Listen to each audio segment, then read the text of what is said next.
নমস্কাৰ। পাঠ কৰিবলৈ লোৱা কবিতাটিৰ শিৰোনাম ভঙা হৃদয়ৰ বিননি। কথা হিমাংকু চুতীয়া। পাঠ দীপশিখা ৰাজকোঁৱৰ। তুমি সাঁতুৰি যোৱাৰ দুখত মৰি যোৱা নাই মই, মাথো সাগৰ দৰে জীয়াই থাকিবলৈ পাহৰি গৈছোঁ। তুমি নোহোৱাৰ বেদনাত দিন পাৰ কৰা নাই মই, মাথো তোমাৰ কথা ভাবি ভাবি বহু ৰাতি উজাগৰে কটাইছোঁ। তোমাৰ অবিহনে নিজকে পাহৰি পেলোৱা নাই মই, মাথো তোমাৰ প্ৰতিটো প্ৰিয় বস্তু আজিও মনত ৰাখিছোঁ।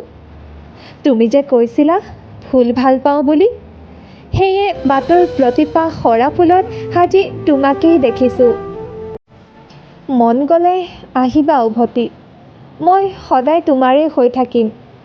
তুমি জোন হ'লে মই জেউতী হ'ম, তুমি অৰুণ হ'লে মই জোনাকী হ'ম। তুমি ৰাতি হ'লে মই আন্ধাৰ হ'ম, তুমি অম্বুত হ'লে মই বৰষা হ'ম। সদায় তোমাতেই বিলীন হৈ থাকিম, অপেক্ষা কৰিম তুমি উভতি অহালৈ। নাহিলেও বৰ দুখ নকৰোঁ, মাথো তোমাৰ স্মৃতিবোৰ মনত পৰিলে অলপ উচুপি উঠিম।